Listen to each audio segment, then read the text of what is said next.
This video is sponsored by Squarespace. Hello and welcome back to the channel. If you're new here, hi, you're very welcome. This is Reading the Past and I'm Dr. Cat. The oft-repeated claim that King Henry VIII oversaw the execution of 72,000 people during his reign continues to be debated, with many scholars asserting that this number is frankly a wild exaggeration. Nevertheless, those who are more comfortable with offering a lower estimated quantity of executions are still prepared to point to a number that is in the tens of thousands. And while the vast majority of those who would lose their lives on England's gallows and scaffolds during Henry's reign would have had absolutely no personal contact with their king, being known to him, being in proximity to him, even enjoying his favour and or affection was, as we know and will certainly see today, not a reason to believe yourself immune either to his wrath or to the violence that wrath could result in. But before we jump into today's topic, I want to say an absolutely massive thank you to Squarespace for sponsoring another video on this channel. Squarespace has made building, updating and managing my website so easy. And with Squarespace Blueprint, it's even easier. This cutting-edge website design system asks you a few questions and then helps you to create a well-designed and personal website. You can then make any changes you wish to fonts, colours, images, etc., all through the Fluid Engine editor. And that's so simple, it is just drag and drop. I love how easy Squarespace makes it to manage my mailing list, so that I can create and send out those weekly email updates to everyone who has signed up via the contact page on my Squarespace site. As I've mentioned before, I love the fact that I can use Squarespace through my desktop or laptop, but also through the app on my phone. Whether I'm analysing traffic or editing the website itself, I can do this from anywhere. Go to squarespace.com for a free trial. And when you're ready to launch, go to squarespace.com/readingthepast to save 10% off of your first purchase of a website or a domain. Thanks again to Squarespace for sponsoring this video. But now, let's take a look at the trusted servants, friends, and even family members of King Henry VIII, who were executed at his command.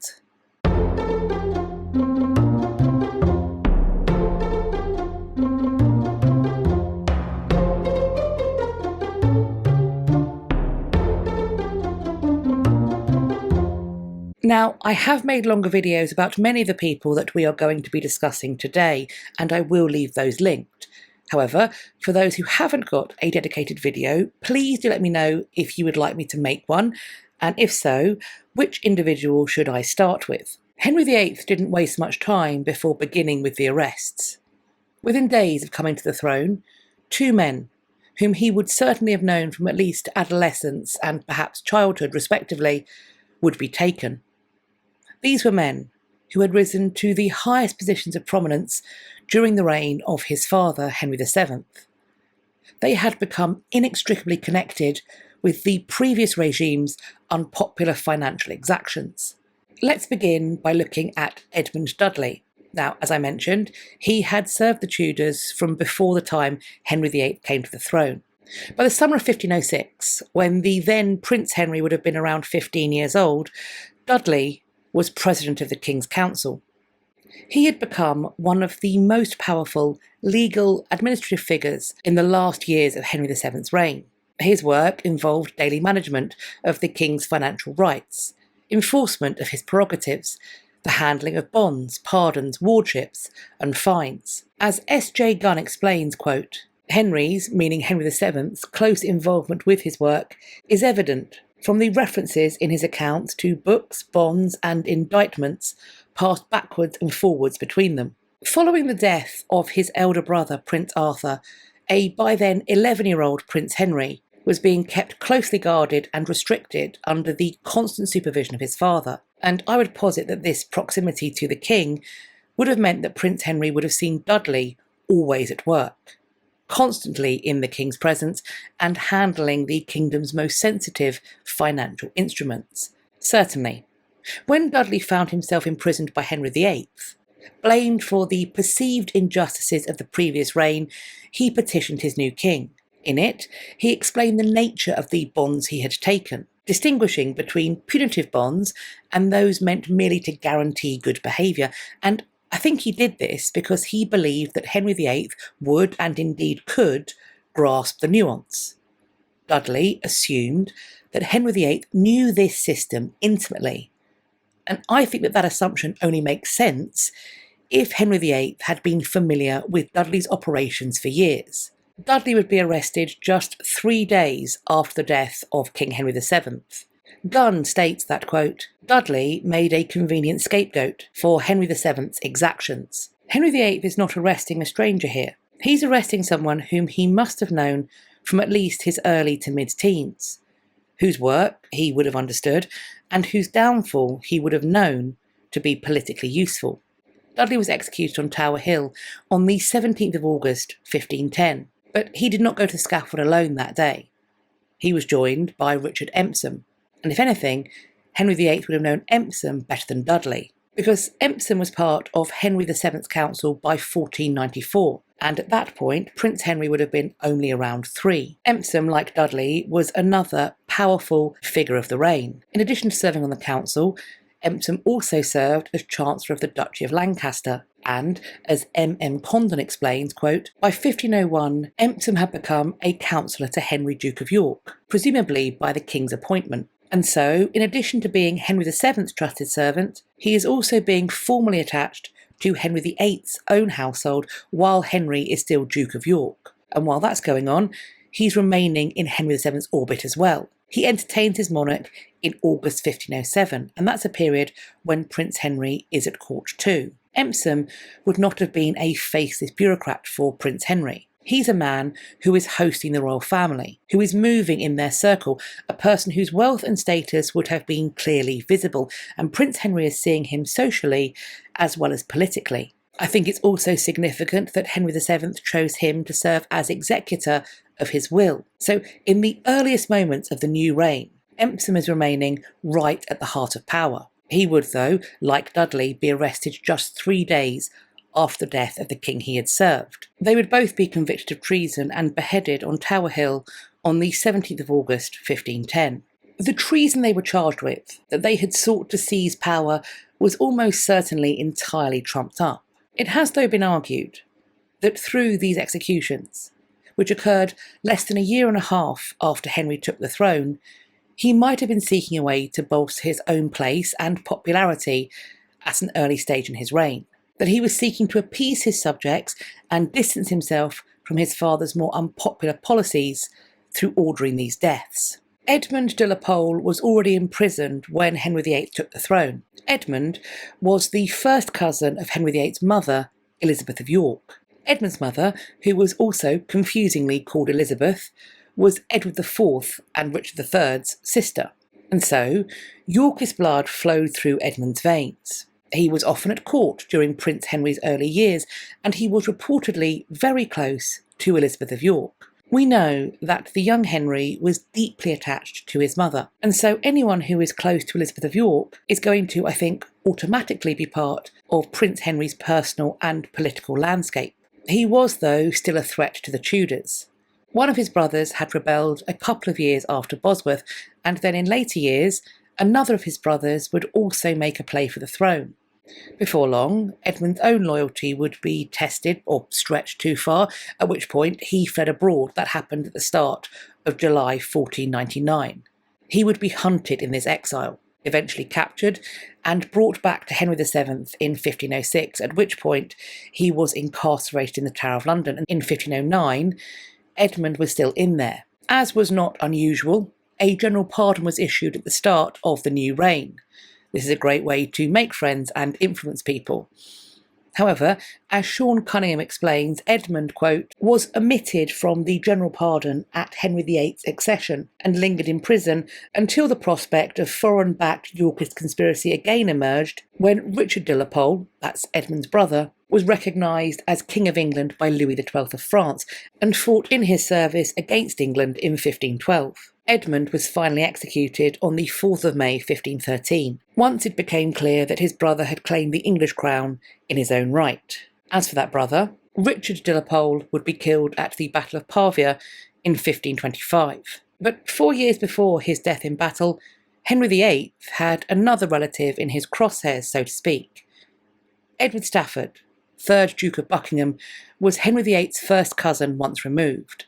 Stafford's mother was Henry's great-aunt on his mother's side. Stafford's wardship and upbringing had been overseen by Lady Margaret Beaufort, who was, of course, Henry VIII's grandmother. He was therefore frequently at court for major events, for celebrations, and for diplomatic engagements. At Henry VIII's coronation in 1509, Stafford was Lord High Constable and Lord High Steward. This meant that he was right beside Henry for arguably the most important moment of his early reign. We see, in the procession of Parliament of 1512, here, Stafford is being illustrated carrying the sword of state before his king, as that king went to open Parliament.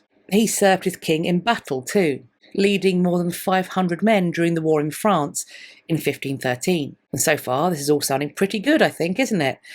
Well, unfortunately for Stafford, he happened to be twice descended from King Edward III. He had royal blood, and royal blood made him a threat. The danger Stafford represented would only become more pronounced for every year of Henry's reign that passed without him having a legitimate surviving son to succeed him on the throne. I think adding to things, perhaps, was that Stafford was seemingly dismayed that his blood, his nobility, was not sufficient to place him right at the king's side. He may have hoped, I think based upon what had been the case before, on being the king's right-hand man, his leading advisor, if you will, the power beside or perhaps behind the throne. But instead, that place was occupied by that, quote, butcher's boy from Ipswich, Cardinal Thomas Wolsey. And maybe Stafford's jealousy made him slightly loose in word and action. Reportedly, he was involved in speculation and perhaps prophecy about what might happen if Henry died. It is said that he claimed the Tudor line was actually cursed to have no legitimate sons on account of the execution of Warwick. A tapestry of evidence was being woven, helped along by evidence given by one of Stafford's disgruntled former servants. It was enough to bring him to trial, convict him of treason, and execute him on the 17th of May, 1521.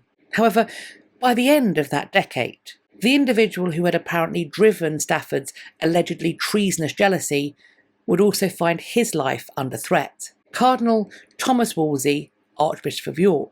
While Henry was still a prince, it's clear he was impressed by Wolsey and by the work he did for his father, because pretty much as soon as he came to the throne, Wolsey's rise commenced, and before long it had become frankly stratospheric. Wolsey showed that he was willing and able to help Henry realise his hopes both at home and abroad. Indeed, it was said that Wolsey's management of the military efforts for Henry's invasion of France in 1513 resulted in the English troops never eating so well or sleeping so dry, and then a few years later, when England and France were pursuing a short-lived peace, Wolsey was instrumental to the success, glory and luxury on display at the English encampment, the Field of Cloth of Gold, in 1520. For years, Wolsey would be constantly at Henry's side, in conversation with him, and available to manage almost all business on his king's behalf. He would be known by some as the Alter Rex, which translates to the other king. Some of Henry's subjects, I think particularly the most high-born, were chafed at this. Wolsey was right at the heart of power. He was incredibly wealthy and had various high-profile positions, both lay and ecclesiastical. And clearly, he had his sights set on further advancement too. However, disaster came when he, I think perhaps for the first time, failed to give Henry a thing he wanted. When he could not give him the annulment from Catherine of Aragon that would settle once and for all Henry's so-called great matter and allow him to marry Anne Boleyn. Wolsey's fall when it came was swift and devastating. Without Henry's favour, he was no longer welcome at court, and he was in his diocese of York for the first time in his career when they came to arrest him in 1530. By this point, it was over 20 years since he had first started serving King Henry VIII. It's widely thought that if Wolsey had made it to London for his trial, that he would have been convicted and then executed, and that he only escaped this fate by dying en route. The fallout from this annulment would, though, destroy more people close to Henry. John Fisher, Bishop of Rochester, had secured the patronage of Henry VIII's grandmother, Lady Margaret Beaufort. In time, he would become her confessor and also somewhat of her spiritual director. He was chosen to deliver the sermon for the funeral of King Henry VII in 1509.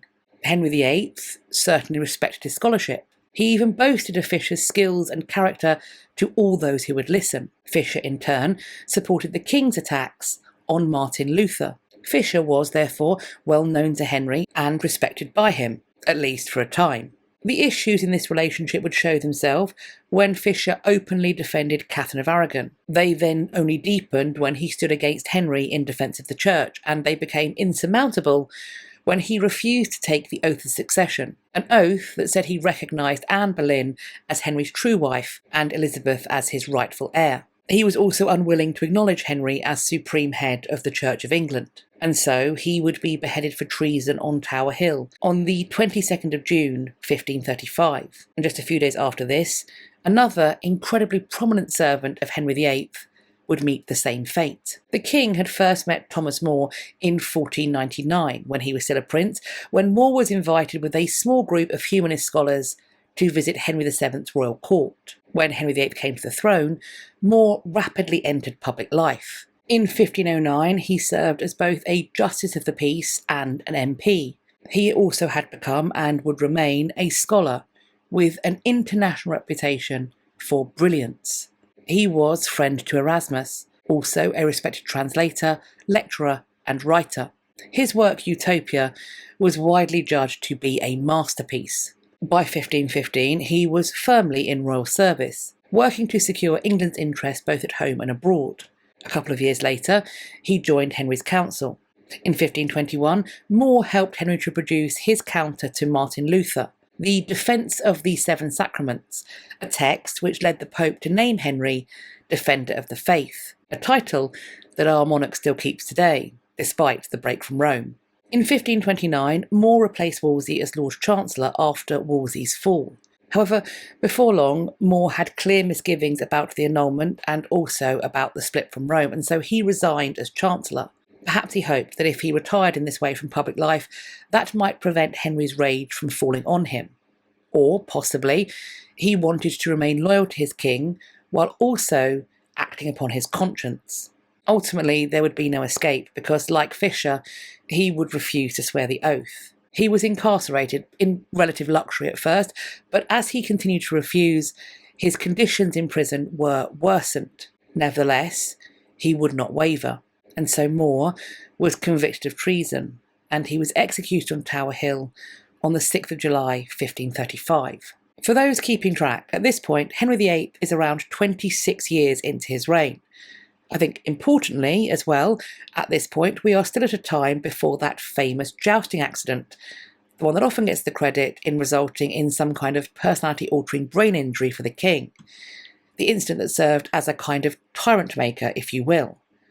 Because this incident, this accident, occurs at the start of 1536. The May of 1536 brought with it the destruction of many of Henry's closest companions. In that month, those who were convicted and executed for treason included the court musician Mark Smeaton, but also some of Henry's closest courtiers. He may have seen them as friends. I think that's a problematic word to use when these people are also your servants. They were, though, the men of his privy chamber, the people who spent the most time with him. William Brereton had served Henry since at least 1521. He rose to become Groom of the Privy Chamber in 1536. Francis Weston had come to court as a page in the mid-1520s. In 1532, he was made a Gentleman of the Privy Chamber, and he was then made a Knight of the Bath during the celebrations surrounding Anne Boleyn's coronation. Henry Norris, though, had been the closest to Henry for the longest. He was in this king's circle of intimates, his minions as they became known, by 1515. In 1526, he became Groom of the Stall and Keeper of the Privy Purse. These were places he would still hold right up until the point of his fall. The records show that George Boleyn was participating in the Christmas celebrations at court in 1514. He also in time found his way into the privy chambers, where he served as a companion to his king. But he would rise yet further, when he became the king's brother-in-law in 1533, at the point that his sister, Anne, married Henry. And as for Anne, Henry had pursued her ceaselessly, relentlessly for years. Declarations of lust and devotion were made. To get his way, he split England from Rome. He sent his first wife, Catherine of Aragon, away. Her marriage to him was subsequently ruled to be invalid.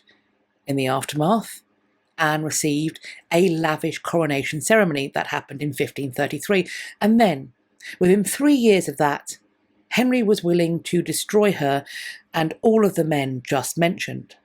George Boleyn, Henry Norris, William Brereton, Francis Weston and Mark Smeaton were all executed on Tower Hill on the 17th of May 1536. Anne Boleyn met with the swordsman in the tower itself 2 days after this, on the 19th of May.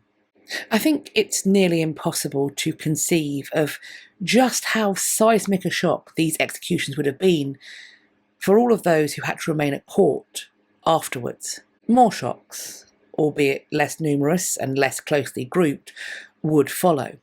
Henry Courtenay, the Marquess of Exeter, was the eldest surviving son of Henry VIII's maternal aunt Catherine, and thus he too was a grandson of Edward IV through his mother.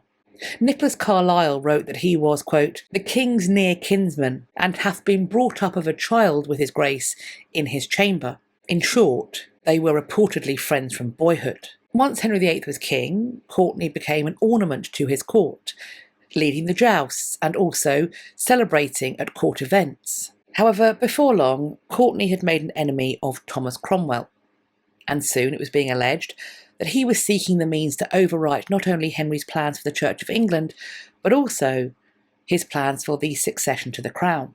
This was, of course, treason. It is remembered as the Exeter Conspiracy. Courtenay was beheaded for it on the 9th of December 1538. Another alleged plotter in this conspiracy was also one of Henry VIII's kinsmen. He was Henry Pole, Baron Montagu, and he was the eldest son of Lady Margaret Pole, who herself was the daughter of George, Duke of Clarence, and he was the brother to the kings Edward IV and Richard III. Thus, Henry VIII's maternal grandfather was his uncle. Pole's brother Reginald was in exile due to his opposition to Henry VIII's annulment from Catherine. Henry Pole was executed for treason on the 9th of January 1539. His mother Margaret Pole was imprisoned in the Tower by the November of 1539, having been successfully attainted for treason by Parliament earlier in that year.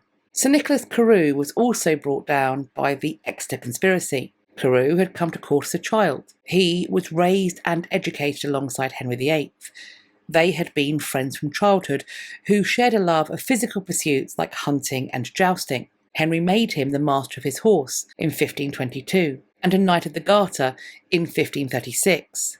George Boleyn had wanted this, but had been denied, and that was taken by many as a sign of the fall in royal favour for the Boleyn faction. When, though, a letter was conveniently found that implicated Carew in the Exeter plot, he was promptly arrested, tried and convicted for treason, and he was beheaded on Tower Hill on the 8th of March 1539. Stamford Lemberg describes this as a, quote, stage-managed court purge by Thomas Cromwell. However, the following year, 1540, Cromwell would go to the scaffold too. Cromwell had first come to his king's attention as Wolsey's legal fixer. He then became the king's own parliamentary engineer, land manager, and architect of the royal supremacy. Cromwell's rise placed him in daily contact with Henry, executing the king's will with unmatched efficiency. Cromwell was undone, I think in large part, by the embarrassing failure of the king's marriage to Anne of Cleves. That fell apart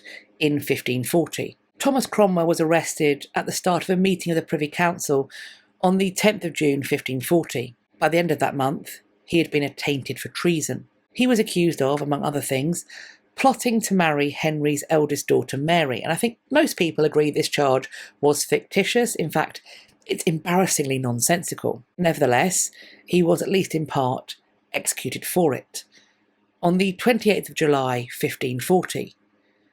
But If the French ambassador is to be believed, then Cromwell turned out to be a true rarity, namely, a victim that Henry openly regretted executing because the ambassador reported that the king blamed his counsellors who, quote, upon light pretexts, by false accusations, made him put to death, the most faithful servant he ever had. In 1541 it was decided that Lady Margaret Pole, once again, who was Henry's first cousin once removed, who was still imprisoned, should face the consequences for her own attainder for treason. She was 67 years old when she was led out to the scaffold on Tower Green. Tracy Borman, in a blog post for the Historic Royal Palace's website, writes that, quote, Margaret Pole's execution came on the 27th of May 1541. Accounts of her death make difficult reading. According to one account, the axeman chased her around the block, hacking at her neck, and it took 11 blows to sever her head. This may be exaggerated, but Chapuis attested that the elderly countess had suffered at the hands of a wretched and blundering youth, who literally hacked her head and shoulders to pieces in the most pitiful manner. Towards the end of that same year, 1541, rumours about the premarital behaviour of Henry's wife of around 15 months came to light. Henry was utterly besotted by Catherine Howard. She was the teenaged first cousin of Henry's second wife and queen, Anne Boleyn, and at first Henry was completely unwilling to believe that this so-called jewel of womanhood could have behaved in such a way. Before long, though, Catherine's post-marital behaviour was also being called into question, and in that questioning, one of Henry's favourites from his privy chamber was also implicated. He was Thomas Culpeper. The king, by this point in his late 40s, in poor physical health and in near constant pain, felt embarrassed, betrayed, and most dangerously, vengeful. Francis Derham, who had known Catherine in most, if not every sense of the word prior to her marriage, would be convicted of treason alongside Culpeper. Both men were then executed 9 days after their conviction. Culpeper was beheaded, but Derham suffered the arguably more brutal punishment reserved for traitors of being hanged, disemboweled, beheaded and quartered. Catherine Howard would not receive a trial. Instead, she would be condemned through a bill of attainder. Through this bill, Henry changed the law. He made it treason for any woman who married the king to hide her unchaste past. Additionally, anyone who helped a queen to conceal her poor behaviour would be judged traitorous. Catherine was beheaded in the Tower of London on the 13th of February 1542. Also executed on that day was Jane Boleyn, Lady Rochford. She had been at Henry's court since at least 1522, as it's recorded that she was one of those who took part in the much-discussed Masque of Chateau Vert. In 1526, she married one of the king's favoured gentlemen, George Boleyn. And so, when George's sister married Henry in 1533, at that point, Jane became King Henry VIII's sister-in-law. Jane would survive the fall of the Boleyns, and she would return to court to act as Lady of the Bedchamber to Henry's next 3 queens. She helped her king by providing evidence that suggested that Anne of Cleves and Henry had never consummated their marriage, which in turn paved the way for the annulment Henry wanted. That arrived on the 11th of July 1540, and so quite why Jane became embroiled in the clandestine meetings between Queen Catherine Howard and Thomas Culpeper is something that's still hotly debated. In any case, this decision would lead to her being named, quote, that bored Lady Jane Rochford. She too was arrested and attainted. This situation appears to have caused Jane to undergo a total mental collapse. And I think that's pretty understandable if we consider what she had experienced previously and therefore what she knew might be coming next. Henry changed the law in her case too, so that, quote, a person becoming insane after the supposed commission of treason might be tried, or losing his rational faculties after attainder might be executed. Connected to much of this chaos were the Howard family. After all, both Anne Boleyn and Catherine Howard belonged to this family. Their mutual cousin, Henry Howard, Earl of Surrey, became, for some reason, destructively provocative. He chose to include the royal arms and insignia in his own heraldry. Even if Howard served a king who was not as wildly paranoid as Henry VIII had certainly become by this point, 1546, this act, this inclusion of royal arms and insignia into his heraldry, could easily be read as a subject making some claim to the throne. This was all the more problematic as at this point the heir, Prince Edward, was still a very small child, making these pretensions look all the more dangerously treasonous. Surrey was convicted of treason and was executed on the 19th of January 1547. A few days after this, on the 27th of January, his father Thomas would be attainted for treason. However, it is the son, Henry Howard, that has gone down in history as the last person to be beheaded during the reign of King Henry VIII. Indeed, the father Thomas Howard would be spared entirely from execution, because the day after his attainder went through, on the 28th of January 1547, King Henry VIII had died. But what do you think about Henry VIII's dangerous affection? What do you think might have motivated those who appeared later on in the reign looking to seek royal favour, even if they'd seen just how dangerous that favour could be? Do you think that you might have gambled with your life, knowing as we do the rewards that royal favour might bring? Please add your thoughts on this in the comments below, and as for an emoji or a social glyph, I'm thinking we pick between something crown, sword or axe related this time, and you can keep the algorithm goblins happy apparently by writing to let me know why you've picked the emoji you have. The description box underneath this video has got links to the other places you can find me on the internet so that we can keep chatting. On screen now, you're going to see some reminders of buttons to push, so the like, the subscribe and the bell. Hit all in the drop down next to the bell that appears. Also, please give the hype a prod because that does help the content to get shared out. And all of it, the more you interact, helps the content to get shared out too. And potentially, YouTube might even tell you when I'm next uploading and going live. But as we know, YouTube is a tricksy mistress. So if you do want to fail safe, please do head over to my website. It's going to be linked. It is www.katrinamarchant.com. It looks like this. If you head to the contact page you're seeing here, you can put your email address in the box on screen and then hit sign up.